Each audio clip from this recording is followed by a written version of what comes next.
Bonjour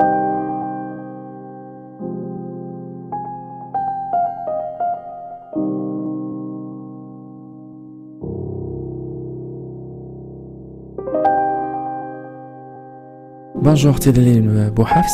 Bonjour. Slimane Bouhafs, votre papa, qui a 49 ans, un père de 3 enfants, et parmi eux une adolescente de 14 ans. C'est vrai que vous avez tous besoin de la présence de votre papa, mais je pense que votre sœur de 14 ans, c'est elle qui a le plus besoin de lui. C'est moi la voix. Non, c'est moi la voix. Non, c'est moi la voix. Nous sommes la voix. Nous sommes tous la voix des sans-voix.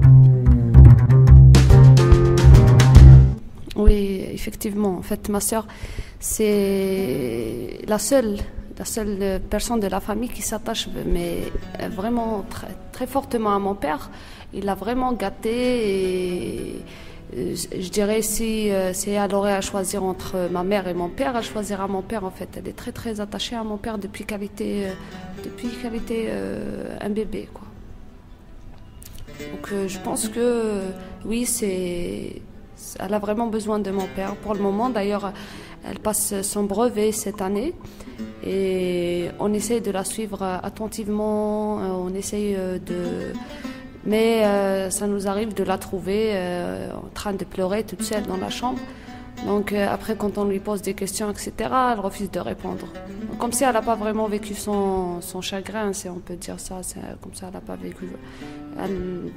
On ne lui a pas laissé en fait une chance, on ne lui a pas donné du temps pour le faire. D'ailleurs, mon père, il a dit à chaque visite, je veux que ma fille soit là, même si c'est pas nous, notre petite famille à nous qui lui rend visite. Est-ce que vous pouvez nous parler de l'état de santé de votre papa ? Mon père, en fait, il est atteint de la goutte. Donc, c'est une maladie qui a un lien direct avec le taux de protéines existant dans le corps. Donc, depuis des années, il suit un régime alimentaire très, très précis pour garder la régularité des protéines dans son corps. Mais de l'ordre très atroce. Oui, il a un suivi médical très précis, je vous dis, depuis des années. Et en plus, le pire dans tout ça, c'est que le régime alimentaire doit être vraiment très très suivi. Déjà avant même qu'il soit en présent, c'était difficile pour lui d'affronter cette maladie, malgré quand toute la famille vraiment fait des efforts face à son suivi alimentaire, parce qu'on doit tous l'aider par rapport à ça. Et maintenant qu'il est en prison, la situation a vraiment empiré. D'ailleurs, ma première visite à moi, je suis rentrée. Mon père, c'est quelqu'un qui a une grande taille, il est bien portant. Je suis arrivée, franchement, je vois une autre personne. Je ne reconnais pas. Je ne l'ai pas reconnu. Il avait les épaules tombées comme ça. Mon père avait les épaules tombées, genre c'est incroyable, quoi. Et j'ai regardé comme ça, j'ai dit... Et il tremblait, mais vraiment, il tremblait énormément. Il y avait ma soeur qui lui a parlé, après c'était moi, je lui ai dit, alors dis-moi comment ça se passe pour la nourriture. Il m'a dit, je mange rien. Il m'a dit, je prends du café et du pain chaque jour. Là, c'était le premier mois de son arrestation. Il m'a dit, pas parce qu'on ne me donne pas à manger ou quoi que ce soit, mais tous les plats qu'il prépare en prison, en fait... la goutte. Tous les plats qu'il prépare, c'est des plats protéinés. Donc, lui, il ne peut pas prendre ce type de plat. Et du coup, il se dit, j'évite pour éviter la douleur, etc. Et au final, il s'est trouvé à perdre plusieurs kilos, plus de 10 kilos de poids, et à se retrouver faible, en train de trembler parce qu'il ne boit que du café. On voit bien l'écart de l'état de santé avant et après. Oui, bien sûr. L'arrestation. Bien sûr. Avant, même s'il souffrait, c'était permanent, en fait. Pas permanent, mais c'était de temps à autre, et tellement il suivit le régime, plus aux médicaments. À la maison, il est bien traité, etc. Il se porte bien. Donc, en prison, déjà, quand il était assétif, c'était plus de 100 personnes par chalet. Il n'y avait même pas de couverture, etc. Donc, c'est des situations très, très difficiles là-bas. Donc, imaginons une personne qui souffre corporellement, plus à ses conditions de vie, et sans manger, ça devient juste atroce. Tidlil Bouhafs, on revient à l'histoire de votre papa et son arrestation. On va parler de la journée du 29 juillet 2016. Ah oui, une journée que je ne pourrais pas oublier. En fait. C'était... je vais vous faire un petit résumé quelques jours avant cette journée-là. En fait, moi, mon père, il m'appelle pas souvent, il m'appelle justement quand il a besoin de moi, en fait. Si mon téléphone sonne, parce que je suis sur Alger, lui, il est au village. Donc, si mon téléphone sonne, c'est qu'il a besoin de me demander quelque chose. Durant toute la semaine qui précédait son arrestation, il m'appelait chaque jour, au minimum 3 fois par jour, rien que pour demander si j'allais bien, si j'avais besoin d'argent, si tout va bien, ou juste pour me parler. Et j'ai dit à ma mère, mais mon père, il m'appelle ces jours-ci chaque jour, c'est pas normal, quoi. Elle me dit, et toi, quand il t'appelle pas, tu dis pourquoi il m'appelle pas, quand il t'appelle, c'est pas normal. Le dimanche 29 juillet, aucun appel de mon père pendant toute la journée. À 17h23, là, il y avait un appel de mon père qui rentre. Bonsoir, ça va. Il avait une voix très très calme. Et j'ai compris tout de suite qu'il y avait quelque chose, quoi. Qu'il y avait quelque chose qui n'allait pas. Il me dit, écoute, on vient de m'arrêter et peut-être que je vais monter en prison.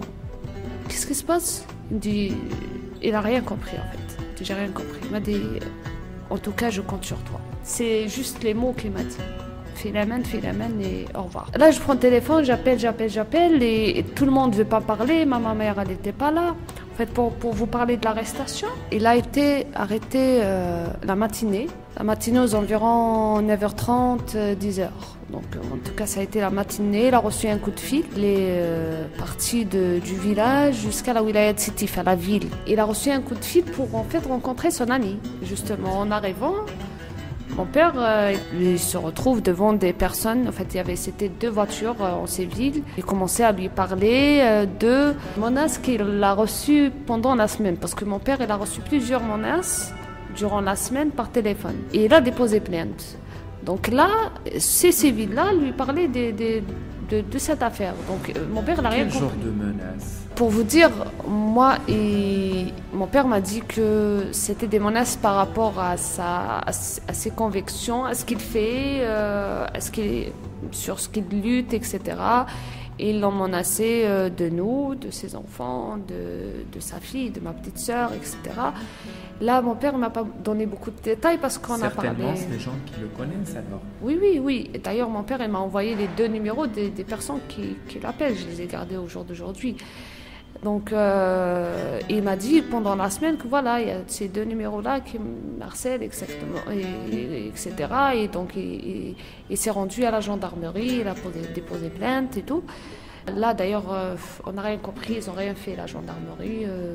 Donc, en arrivant là-bas à Sétif, il m'a dit qu'ils ont commencé à lui parler de l'affaire. Et là, suite après, ils mettent à table le décret là qui leur permet de prendre mon père, le décret d'arrestation. Donc directement ils l'ont mis en voiture. Le mandat de perquisition qui a été présent avec eux, exactement. Et ils ont pris la voiture je sais pas où là-bas à Sétif. Puis ils l'ont mis dans leur véhicule et sont venus au village.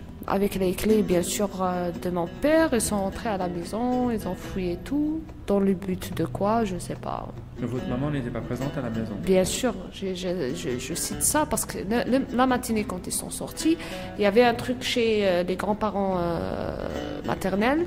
Du coup, il lui a dit, je te prends avec moi. Quand je rentre la soirée, je viens, on va dîner là-bas et on rentre. Donc c'était ça le programme. Il n'y avait ni ma mère, ni ma soeur, ni personne. Donc mon frère travaillait aussi à Naba, donc il ne rentrait pas. Donc, et moi j'étais sur Alger. Il n'y avait personne à la maison. Ils sont rentrés, ils ont fouillé la maison, etc. Et ils ont pris des photos. D'après des témoins, ils ont dit qu'il y avait une femme et un homme. Donc la femme avec un appareil photo et un homme. Donc il y avait 2 voitures en Séville, 3 ou je ne sais pas combien de voitures de gendarmes. Et à la sortie du village, il y avait aussi plusieurs voitures de la gendarmerie garées là-bas. Donc on dirait qu'ils ont attrapé un terroriste. Vraiment, c'était des images affreuses. Heureusement que je n'étais pas là parce que je ne sais pas comment j'aurais réagi. Donc là, moi, j'appelle ma mère. Donc à 17h, mon père était à la gendarmerie de Bouslem, de ma commune. Mon père te dit que tu dois rentrer parce qu'en fait, il est en état d'arrestation. Ma mère, elle n'a rien compris. D'accord, elle m'a dit. Donc il y avait mon oncle qui est venu accompagner ma mère, et sont rentrés ensemble. Parce que mon oncle, c'était la seule personne qui était au courant de tout ce qui se passait, etc. Eux, ils arrivent et trouvent pas mal de voitures garées devant la maison, les voitures de la gendarmerie. Ils attendent l'arrivée de ma mère pour qu'elle leur ouvre la maison et rentre récupérer le micro-ordinateur personnel. En fait, ce n'est pas le micro personnel de mon père, il est à ma sœur. Mais il utilise mon père. En vrai, il est à ma sœur. Donc, ils arrivent. Pour avoir les preuves Je comprends rien. Alors que dans le PV, là où ils lui ont fait, ils ont cité que bien avant qu'ils arrêtent mon père, ils ont fait un travail d'instruction sur le fait de savoir si toutefois le compte appartenait bien évidemment à mon père ou pas. Donc ils ont appelé ici à Bir Mourad Al Ayes et identifié que le compte appartenait bien évidemment à mon père et le numéro de téléphone aussi à mon père. Donc c'est le seul travail en fait d'instruction, je vais te parler tout à l'heure, qu'ils ont fait pendant l'affaire. Autrement, ils n'ont rien fait. Donc ils ont pris le PC, il est fait maintenant avec eux. Donc finalement, ils l'ont pris directement à Bni Ouattinen, à la justice de Bni Ouattinen. Il a été arrêté et jugé le même jour, après une torture.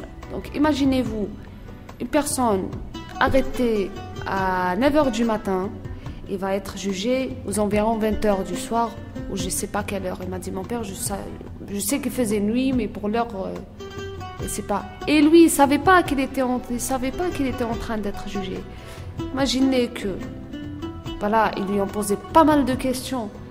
Et il n'a même pas compris c'était quoi le chef d'inculpation de son arrestation. Il n'a rien compris. Il m'a dit, il me posait la question sur Tabshir al-Masihi, c'est alors qu'il a aucun lien avec tout ça, pour sa chrétienté, pour le MAC, le mouvement d'autonomie de la Kabylie, et puis pour les publications Facebook, et puis pour cela, et puis pour cela. Il m'a dit, il me posait des questions par-ci, par-là, il n'a pas compris de quoi ça parlait plus précisément. Toute la journée, alors c'était ça, de Sétif, de chez nous, à Bni Ouattinen, etc. C'était des déplacements, des questionnaires, des PV qui remplissent. Et là, mon père arrive à la cour. En fait, c'était même pas à la cour, donc il n'a pas été jugé comme ça, genre... Avec le juge, a dit... Il y avait une femme derrière mon père, dans le sens t'es malsain, regarde, traiter une personne de malsainteté devant une autre, et là la personne là lui dit voilà, genre je voulais vous dire juste le juge, comment il a jugé mon père. Il a jugé avant tout autant que chrétien et non pas autant qu'un citoyen algérien avec tous ses droits civils, etc. Et encore pire, je vous dis, que mon père ne savait pas qu'il était en train d'être jugé. On lui posait des questions et il répondait. Mon père, il souffre des troubles psychologiques après son vécu, ce qu'il a vécu aux années 90, etc. Et je vais en parler aussi tout à l'heure. Donc, et vous savez, peut-être mieux que moi, l'impact qu'est la maladie de la goutte sur le comportement de la personne. Donc c'est après ce qu'il a fait là, le geste là, donc ils l'ont provoqué. C'était le but, hein. C'était le but de le provoquer, de l'énerver. Ils n'ont même pas demandé si il veut ou pas avoir un avocat. Donc finalement, le juge l'a jugé et mon père ne savait même pas. Oui, il y a une nouvelle loi qui a été adoptée dernièrement, mais c'est toutefois la... en vigueur en février 2016. En 2016, mais c'est en flagrant délai. C'est toutefois la personne, le chef d'inculpation est en flagrant délai. C'est là qu'on doit juger la personne, juger la personne le même jour. Donc moi, aujourd'hui, si je fais cet appel, c'est dire l'annulation du premier procès. Il faut l'annuler. Il n'a pas été jugé. La première instance doit être annulée parce qu'il a été jugé sans respect envers ses droits civils. Si on peut dire, c'est une condamnation à la vie. C'est une condamnation, bien évidemment. 5 ans de prison. Et regarde, après, nous, on cherche pendant toute la semaine, on courait par-ci et par-là pour trouver des avocats. Et je ne vous raconte pas les difficultés qu'on a eues pour trouver un avocat qui pourrait le défendre. Même les avocats des ligues des droits de l'homme, je parle de quelques ligues, hein, je généralise pas, ils ont refusé de prendre l'affaire, ils ont eu peur ou je sais pas quoi. Essentiel. Ils ont bien choisi aussi la période. C'était le 30 juillet, après le mois d'août. Mois d'août, c'était les vacances pour la justice, etc. C'était vraiment difficile pour nous de trouver l'avocat, etc. Et là, quand on lui a rendu visite à mon père 2 jours après, on lui a dit, t'inquiète pas, nous allons trouver un avocat. Dimanche, vous allez être jugé et espérons tout va bien. Regardez, hein, mon père a dit, et il a resté comme ça, j'espère bien, etc. Pour vous dire qu'il ne savait même pas qu'il a été jugé le jour même. Donc aujourd'hui, ce que je dis, il n'a pas été jugé le jour même. C'était une condamnation. Il doit être jugé, il n'est pas un terroriste. C'est des chefs d'inculpation qui reviennent à plusieurs mois, même à plusieurs années. Donc moi je me demande aujourd'hui comment ose-t-on déjà parler de cette affaire alors que c'est une violation aux droits civils de mon père. Après avoir été arrêté le 29 juillet 2016, après, c'est-à-dire le premier procès du 29 qui a été fait le même jour, le jour de l'arrestation, au mois d'août, il y a bien eu un second procès. Est-ce qu'il y avait du nouveau au deuxième procès? Donc le 6 août, c'était un dimanche. On a eu le verdict de 5 ans de prison ferme plus 100 000 dinars d'amende. Donc c'était l'application extrême de la loi 144 bis 2 qui dit que toute atteinte à l'islam, vous aurez une condamnation de 3 à 5 ans de prison ferme plus les 100 000 dinars d'amende. Le juge lui a donné la peine maximale. Ouais, c'était 5 ans. C'était 5 ans de prison ferme. C'était le choc. Le choc total. Là, bien sûr, mon père l'a fait appel en prison. Bien avant qu'il ait un avocat, parce que là maintenant, l'avocat ne pouvait pas prendre l'affaire parce que mon père n'a pas encore donné l'accord. Après que mon père a fait appel, là l'avocat avait accès au dossier de mon père. Il a fait appel quelques jours après l'affaire Diallo donc. Directement du 6 au 30, on a fait appel. Le 30, il y avait le deuxième procès. On a essayé de se préparer.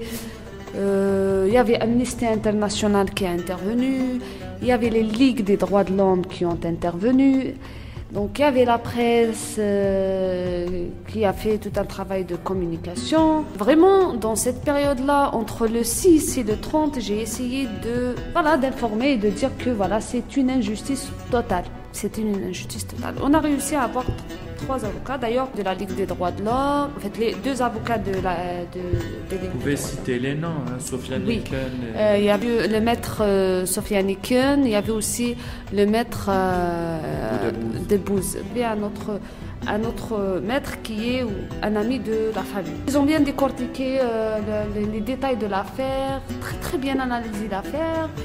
Et là même, mon père, il a posé la question au juge en disant où est-ce que j'ai insulté le prophète?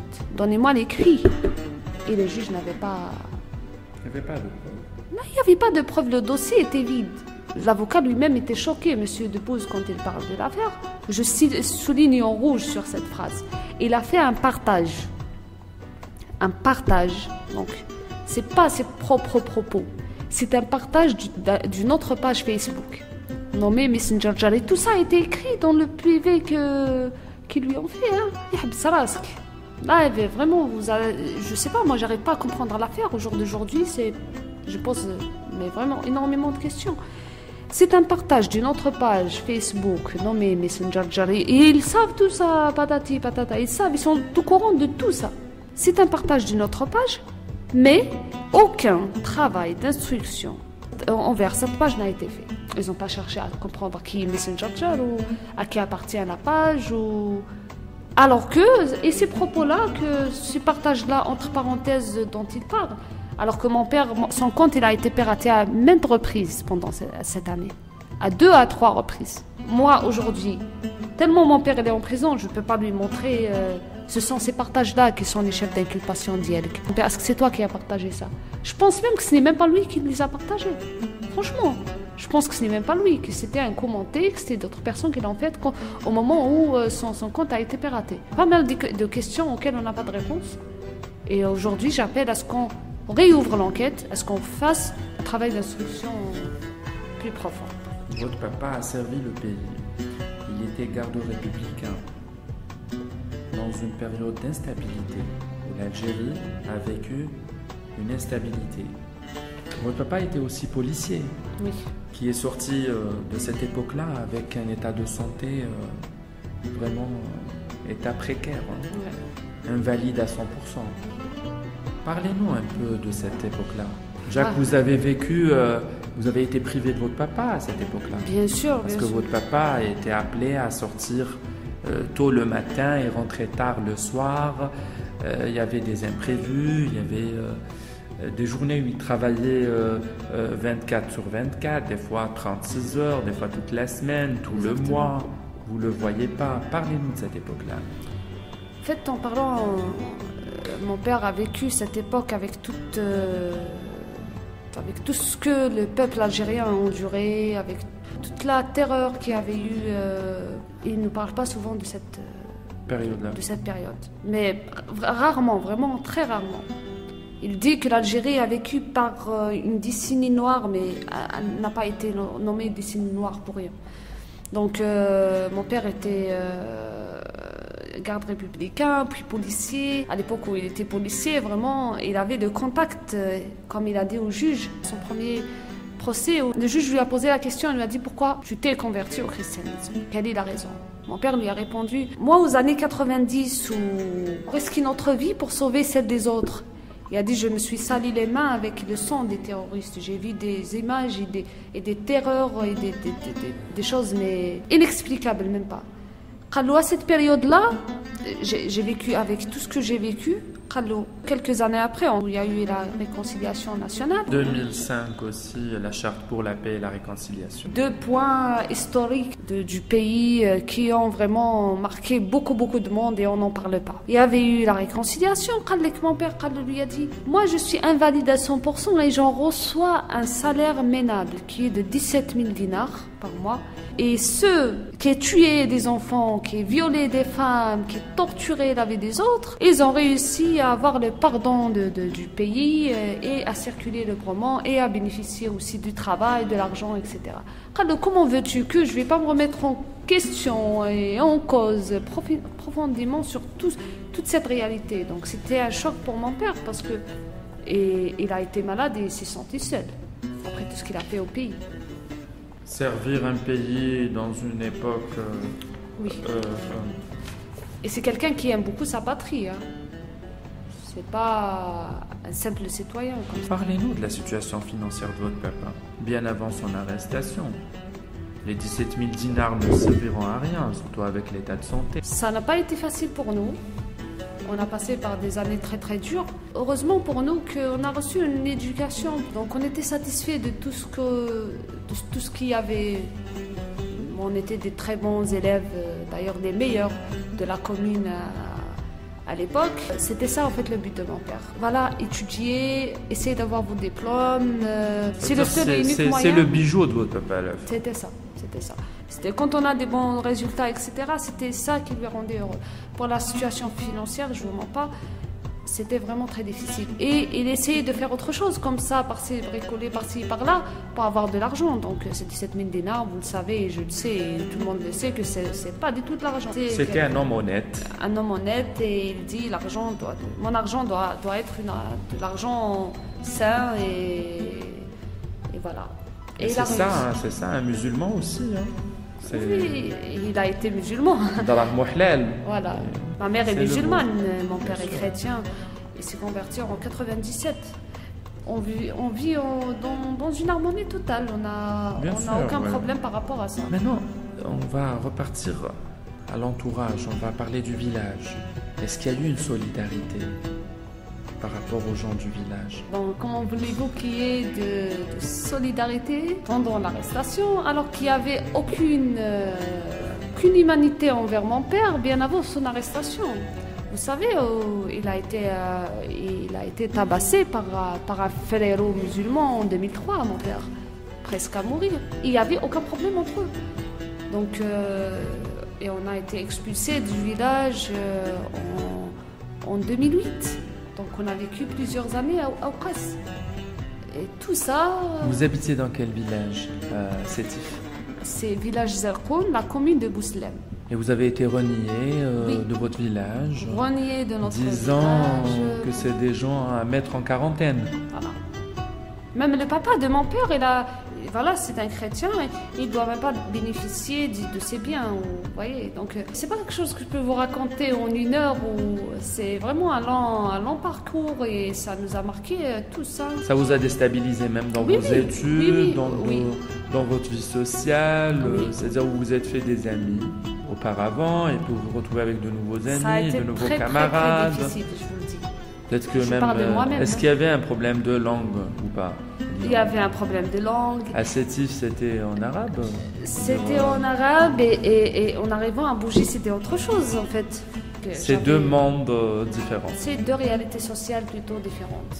Déjà, quand on était adolescent, on devait faire face à ce changement et l'accepter malgré tout. Sans même comprendre, c'est-à-dire malgré vous, vous devriez accepter cette réalité. Oui. Ma mère et mon père allaient se divorcer, etc. On a eu beaucoup de problèmes par rapport à ça. Et c'est les gens du village, c'est l'entourage qui a fait qu'on a passé par cette période-là. Je vous dis, en arrivant là-bas, donc c'était un autre monde, donc même à la maison c'était un petit peu instable, etc. Ça avait un impact sur nous et ça nous a déstabilisés, même au niveau de nos études. L'imam du village lui-même a fait une fatwa où il appelait à le tuer même. Il disait le mulhid rajm hatta al-maut, je ne sais pas quoi, parce que mon père il s'est converti il était musulman et reconverti au christianisme. Donc pour lui, le hukm alayh, c'est al-rajm hatta al-maut. Et il y avait même des membres de la famille de mon père qui ont dit que si toutefois c'est une vérité, on va le faire, il n'y a pas de souci. Ils vont l'appliquer. Mon père a été condamné en premier lieu par son village. Par son entourage, sa famille. Parce qu'il ne fait du mal à personne. Au contraire, si maintenant vous posez des questions à quelqu'un, il a un cœur énorme. C'est quelqu'un qui est vraiment d'un cœur... c'est un humain, c'est un vrai humain, quoi. Et là, les gens, en fait... le village, etc., cherchaient derrière lui. Pour eux, c'est une honte. C'est pas parce qu'il est dérangé. Pour eux, c'est une honte parce que c'est une région très conservatrice. Donc, c'est une honte pour la famille, pour l'entourage et aussi pour le village d'avoir un chrétien. C'était le premier chrétien, voilà, qui s'est assumé au niveau de toute la daïra. Et peut-être qu'il y a des chrétiens qui le crient pas. Hein. Oui. Lui, il l'a crié haut. C'est tout le monde qui l'a entendu, mais il y a d'autres qui le disent même pas. Hein. D'ailleurs, il y avait un autre cas, c'est un ami à mon père qui s'appelle Mozaï Mustafa Allah yarhamou. Il est mort par un accident de voiture. Il y a plein d'interrogations. C'est quelqu'un qui était un très très bon musulman, ce Mustafa Allah yarhamou. Il s'est converti au christianisme. Et là, le village l'a condamné, lui, il parlait du christianisme parce qu'il l'a étudié profondément. Donc, il prêchait par-ci, par-là. Et ça a dérangé la famille du défunt Allah yarhamou. Lui, il assumait pleinement sa chrétienté, il parlait, etc. Un jour, un accident de voiture, elle est morte. La gendarmerie n'a ouvert aucune enquête alors qu'elle savait. Et on ne voulait pas l'enterrer, et ceci, et cela. Il a été enterré dans son propre terrain à la maison. Donc imaginez tout ça. Et sa femme aujourd'hui, et ses 3 enfants sont privés de tout, alors, parce que toute la famille était devenue chrétienne. Donc pour vous dire juste un petit peu comment on voit ce type de choses au niveau de notre région. Donc c'est toucher à tout, mais pas à la religion. Et si on revient à la vie du prophète, on le retrouve qu'il avait des voisins chrétiens, juifs, oui. Et avec qui il s'entendait très bien. Hein. Oui, je pense. Après, ça reste mon point de vue. On ne cherche pas vraiment à comprendre, parce qu'en fait, un verset, quand elle est là, ou Aya, quand elle est là, elle parle d'un fait là, dans un intervalle historique. Dans une situation, à un moment donné. Bien précis, dans un intervalle historique bien précis, qui revient à des conditions sociales, etc. de l'époque. Après, pour pouvoir l'interpréter actuellement, il faut y avoir les mêmes situations, chose qu'ils ne sont pas actuellement. Donc les gens n'arrivent pas à comprendre ça, je pense. Les gens comprennent les choses comme ça leur arrange, et voilà. Rien que de se balader à Sétif, par exemple. On insulte le Dieu comme on respire. Vous voyez, on respire chaque seconde.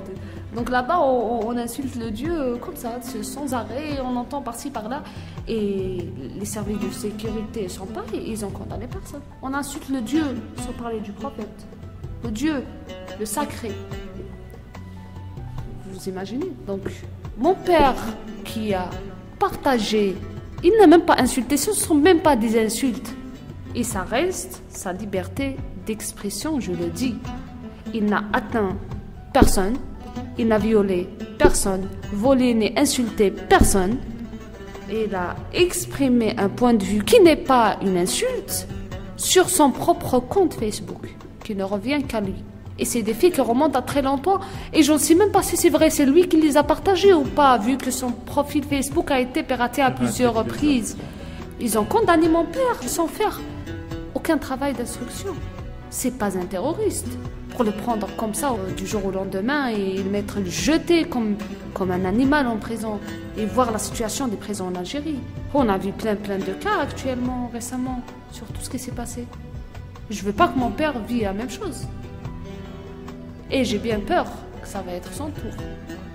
Je le dis, j'ai bien peur, franchement, même si, voilà, j'essaie de parler comme ça, en gardant avec la force, etc.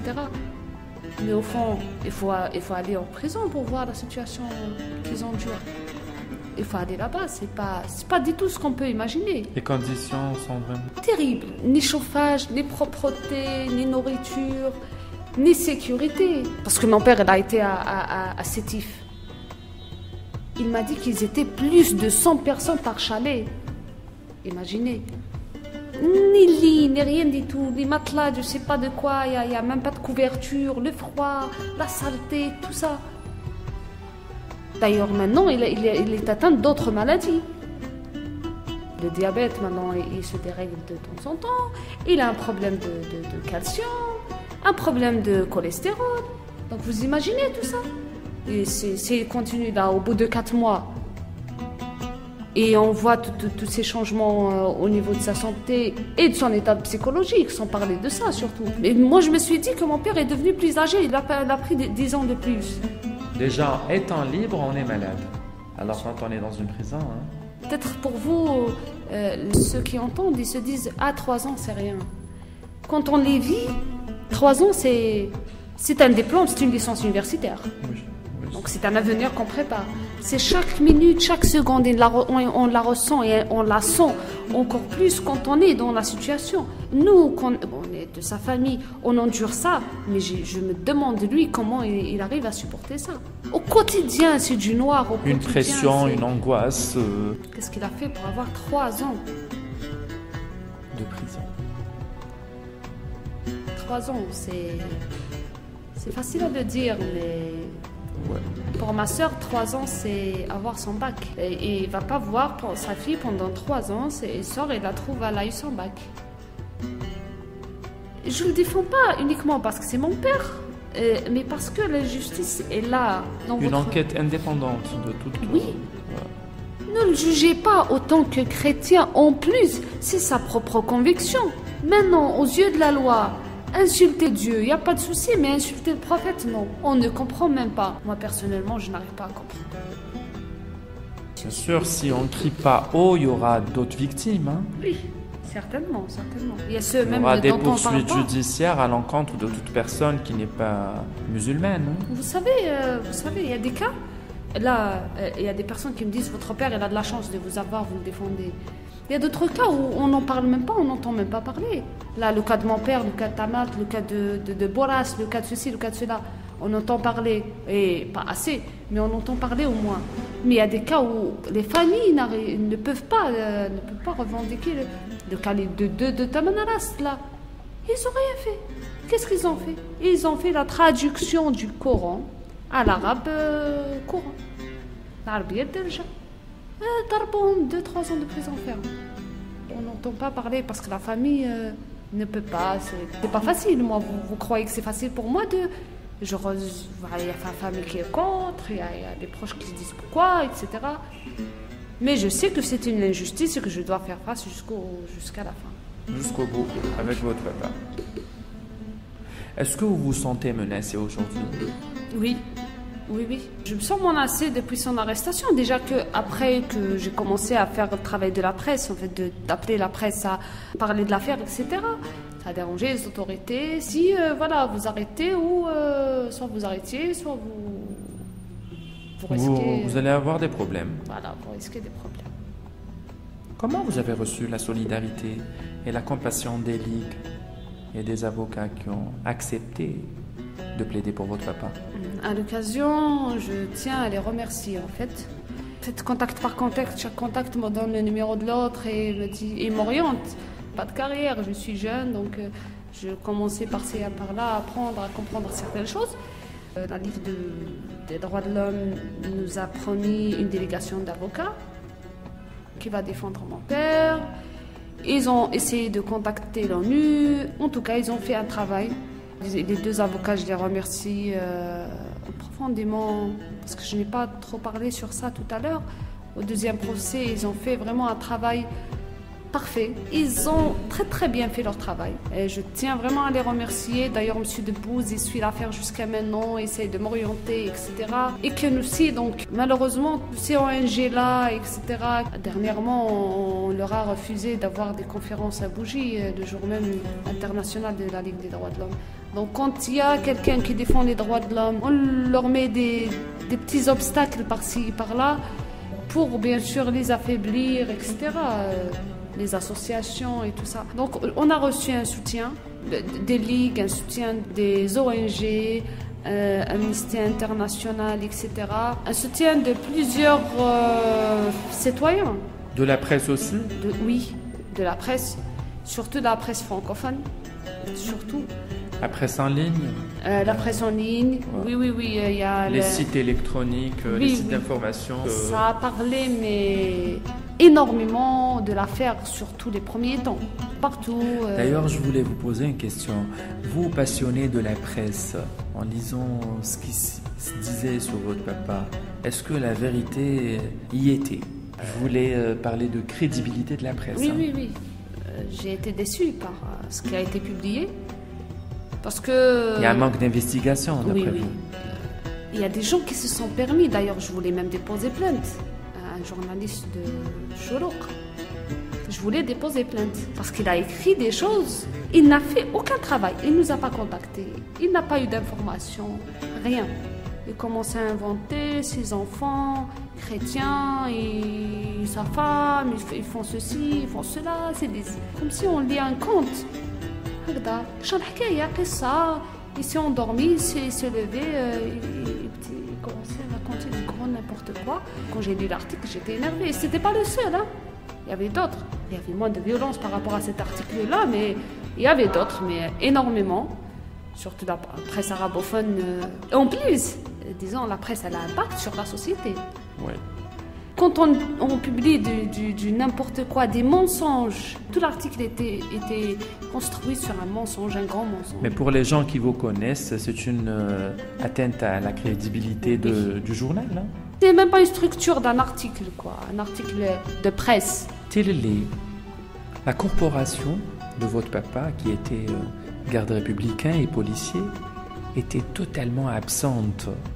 Il n'y avait aucune solidarité. Et cette corporation-là, c'est des gens qui sont sous des conditions bien précises, qui doivent faire leur travail pour gain de leurs enfants, etc. Peut-être qu'ils risquent leur travail, donc je les comprends en quelque sorte. Donc si je vous dis, je fais appel au président de la République et à tout responsable conscient de la situation, c'est pour leur dire que ce chrétien-là est un citoyen algérien qui s'est donné corps et âme pour ce pays depuis son très très jeune âge, et ses 21 ans. Il est connu pour défendre les libertés des autres, pour aider les autres, pour un changement positif dans le pays. Donc, aujourd'hui, la moindre des choses, c'est qu'il ne soit pas privé de ses droits civils. Être arrêté et jugé le même jour, c'est une atteinte. C'est une atteinte. Aucune application de la loi fait le poids.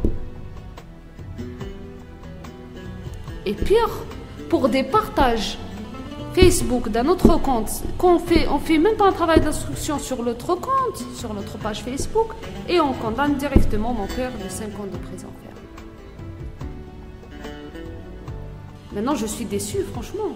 Je me dis que tous ceux qui ont été arrêtés, finalement, c'est des condamnations. Si c'est des cas comme ça, comme celui de mon père.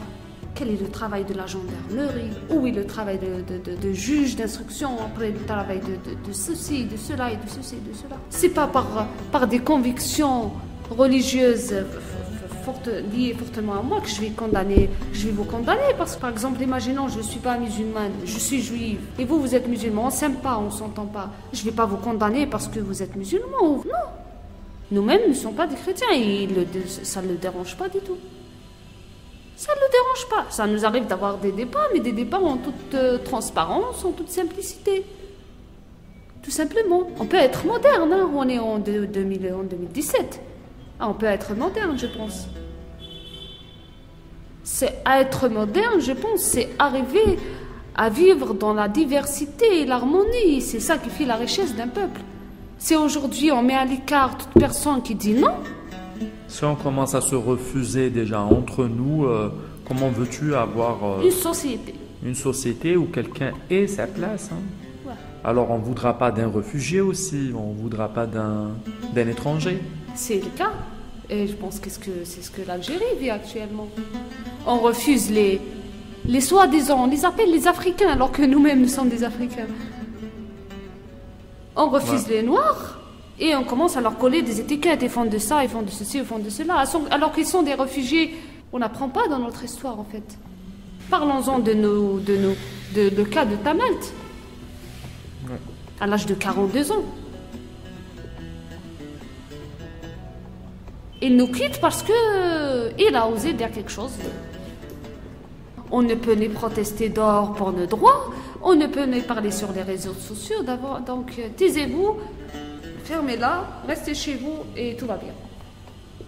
Parce qu'il n'y a pas de débat, de contradiction. Si on s'entend, et on s'entend surtout, donc rien ne va changer. Et la science aujourd'hui, si on est arrivé à ce degré-là, c'est parce que celui-là l'a critiqué et a cherché à comprendre autre chose. Et c'est comme ça que ça s'est produit.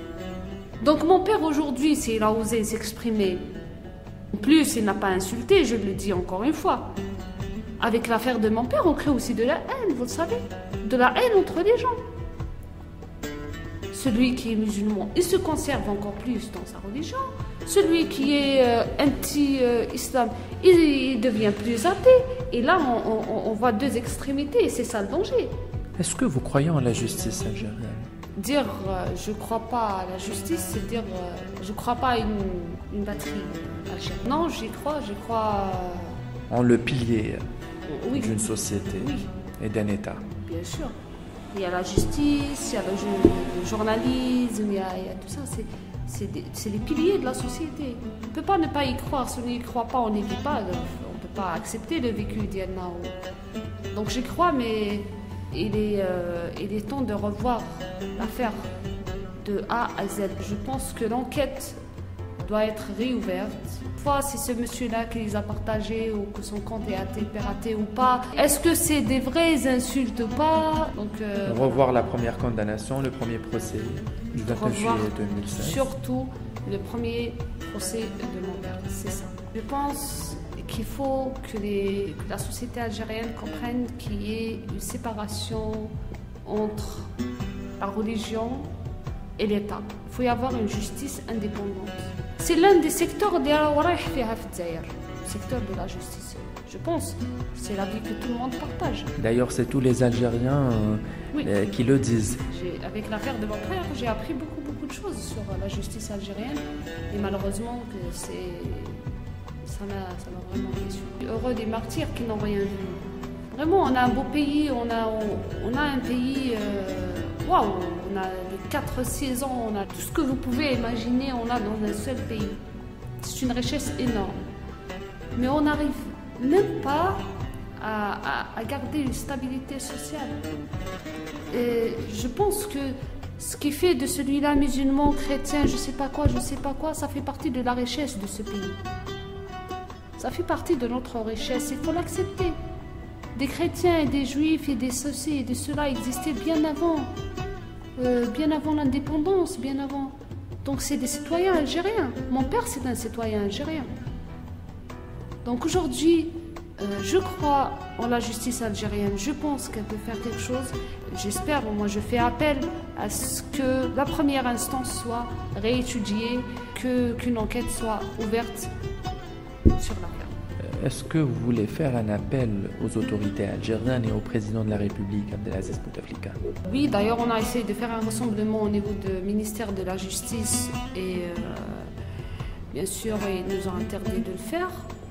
Et le but, c'était ça, c'est de faire appel aux autorités algériennes et plus précisément au président de la République, Abdelaziz Bouteflika. Donc, je vous dis que mon père a beaucoup donné pour le bien de ce pays. Énormément donné. Lorsque ce pays en avait besoin de lui. Oui. Et il travaille encore pour le bien de son pays. Il essaie même de faire des associations, etc. pour contribuer à un petit changement minime dans la société. Un changement positif, bien évidemment. Aujourd'hui, après tout ce qu'il a enduré aux années 90, il est malade. Il est malade, c'est un papa de 3 enfants, d'une fille surtout qui a vraiment besoin de lui, qui a 14 ans. Donc je pense que le priver de sa fille pendant 3 ans, c'est un crime. Elle est adolescente. Je pense que vous savez tous que c'est des points qui nous marquent. Et surtout, c'est pas seulement ça nous marque, mais ça a un impact sur notre état psychologique qui va nous suivre tout au long de notre vie. Donc j'espère que vous allez reprendre l'affaire, relire entre les lignes et comprendre tout ce qui se passe. Parce que vraiment, au jour d'aujourd'hui, je ne comprends pas pourquoi on condamne une personne pour des partages à 3 ans de prison ferme sans aucun travail d'instruction. En quoi il dérange mon père? Je pense que des partages Facebook se font par milliers. Est-ce que vous avez quelque chose à rajouter? Je vais d'abord remercier toute personne ayant contribué de près ou de loin à cette affaire. Déjà en commençant par vous remercier, vous, pour l'invitation, pour le travail que vous faites. On vous remercie du temps que vous avez consacré à notre radio et à nos questions aussi. Je ne sais pas, c'est à moi de vous remercier. C'est un devoir. Nous, on est là pour servir tout citoyen. Radio des Sans-Voix est une radio des droits de l'homme. Donc je tiens à remercier, surtout à dire que j'y crois et que j'espère qu'une grâce présidentielle sera faite d'ici le Nouvel An, donc d'ici quelques jours, et que mon père serait l'un de ces bénéficiaires de cette grâce. Voilà, je vous remercie pour votre invitation. Il faut que chaque citoyen algérien contribue à un changement, soit dans sa famille, son entourage, tout ce qu'il peut faire. Merci beaucoup.